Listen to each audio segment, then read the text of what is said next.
The first German soldiers who saw it did not think it was dangerous.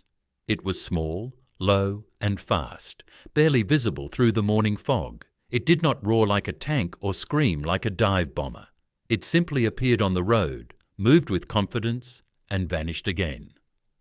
But within hours, hundreds of German bodies lay scattered across fields, crossroads, and supply routes.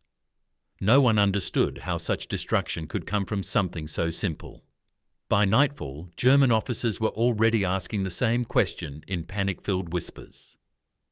What was that vehicle, and who was driving it?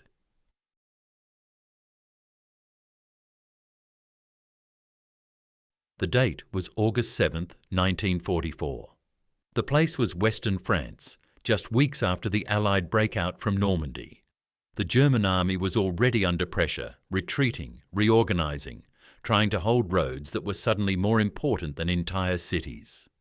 Fuel convoys, ammunition trucks, and command vehicles crowded narrow country roads.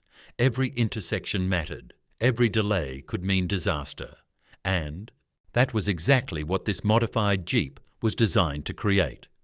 The vehicle began its life as something ordinary, a standard Willys MB Jeep, the same kind used by thousands of Allied units across Europe.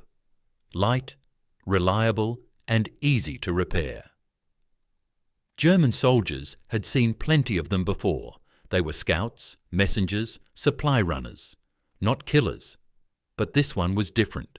It had been modified quietly, without fanfare, without official approval at first.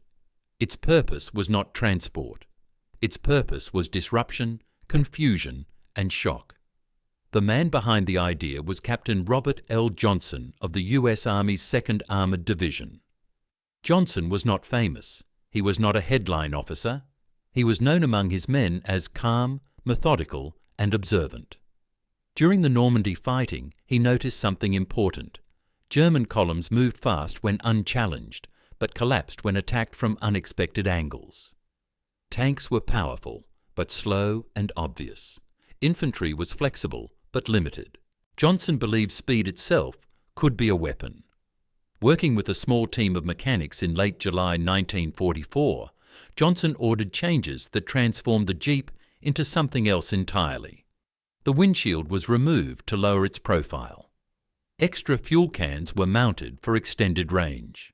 Most importantly, a .50 caliber M2 Browning machine gun was mounted directly onto a reinforced frame, low enough to fire while moving at speed. Additional .30 caliber ammunition boxes were strapped along the sides. The Jeep could fire, move, and disappear before the enemy fully reacted. The men chosen to crew it were not random.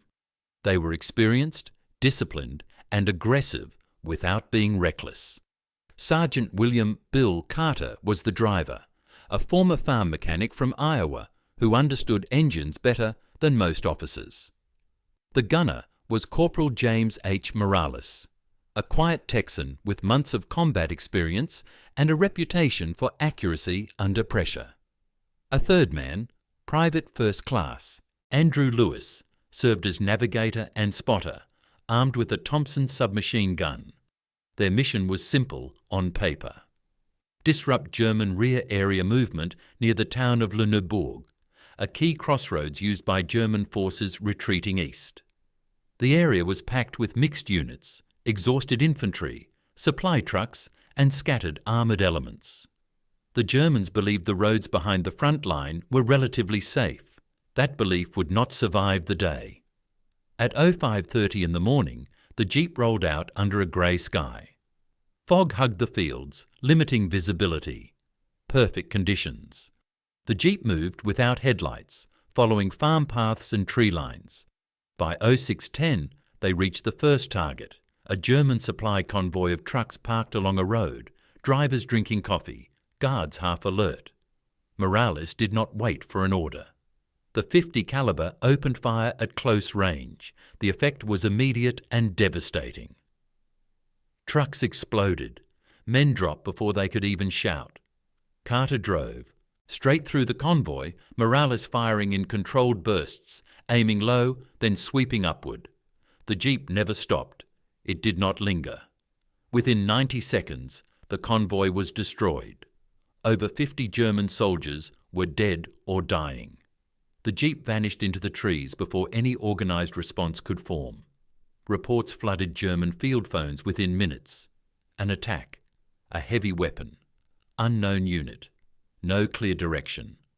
Officers argued whether it was an armoured car, a tank, or an airborne unit. While they argued, the Jeep struck again. By mid-morning, the Jeep had hit 4 separate German columns. Each attack followed the same pattern. Sudden appearance, overwhelming fire, immediate withdrawal. German soldiers began firing wildly at shadows. Convoys halted, blocking roads. Units piled into ditches, unsure where the fire was coming from. The psychological effect was as deadly as the bullets. At 11:40, near the village of Brion, the Jeep encountered its largest target yet. Regrouping area for retreating German infantry, nearly 2 companies strong. Men were packed together, resting, unaware. Morales later said he could see their faces clearly. Carter accelerated straight toward the edge of the formation, then swerved hard. The machine gun roared. Men fell in rows. Panic exploded. German soldiers scattered in every direction. Some fired rifles blindly. Others ran into open fields, making themselves easy targets. Lewis threw smoke grenades behind the Jeep as they withdrew, adding to the chaos. Within minutes, the ground was littered with bodies.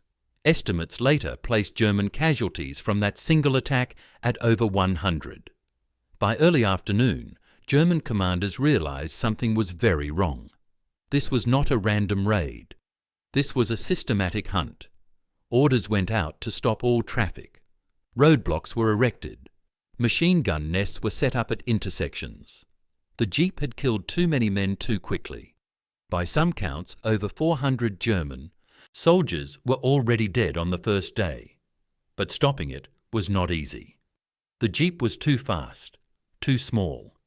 It did not behave like a normal combat unit. It ignored rules. It attacked where it should not exist. German anti-tank units waited for armour that never came. Infantry searched forests while the Jeep struck roads. Every countermeasure came too late. As the sun began to lower, the Jeep made one final run. And this time, the Germans were ready. By late afternoon, the German army in the area was no longer confused. It was angry. Officers no longer debated what the vehicle might be. They knew now it was real, it was small, and it was killing too many men to ignore. Orders were sent down fast and without discussion. All movement would stop. Roads would be sealed. Any fast vehicle would be destroyed on sight. The Jeep had turned the German rear area into a trap for itself, and the Germans were determined to close it. Captain Johnson knew the risk. He had been monitoring radio, traffic since noon, listening to fragments of German communications picked up by Allied intercept teams. He understood the pattern. When confusion ends, coordination begins. And coordination kills raiders. Still, he allowed the mission to continue. The damage done already was too valuable. The goal now was not more kills. The goal was survival. At 17:10, the Jeep approached a narrow road south of Burg Thuruld. The light was fading. Shadows stretched across the fields. Carter slowed the vehicle for the first time that day. His instincts were strong, and something felt wrong. Lewis scanned the road ahead through binoculars and saw it. A wagon overturned across the road. Too neat, too deliberate. They stopped behind a hedgerow. Morales lifted the machine gun slightly, scanning for movement. For a full minute, nothing happened. No gunfire, no shouting, just silence. That silence was the most dangerous sound of the entire day. German soldiers had learned. They did not rush. They waited. The ambush triggered the moment the Jeep tried to reverse. Machine guns opened from both sides of the road. Bullets tore through leaves and branches. One round smashed into the Jeep's front tire.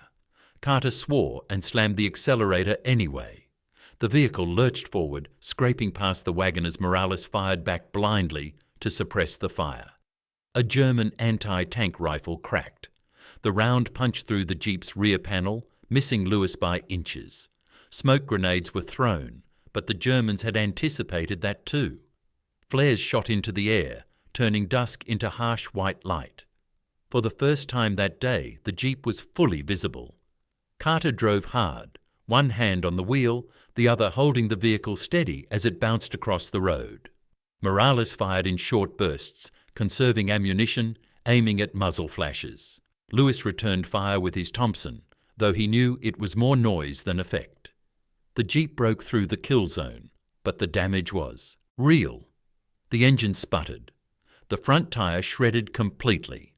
Carter forced the Jeep into a ditch behind a tree line. The men jumped out and pulled the vehicle deeper into cover.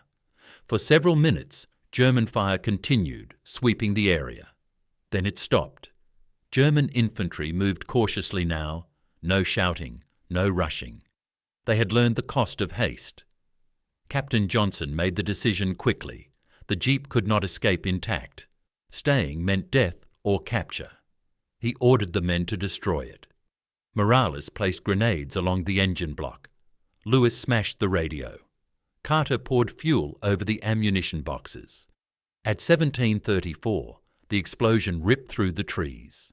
Flames climbed into the sky. The modified Jeep that had terrorized an entire sector was gone. But the men were not. Using the smoke and confusion, the three soldiers moved on foot, slipping through fields and hedgerows.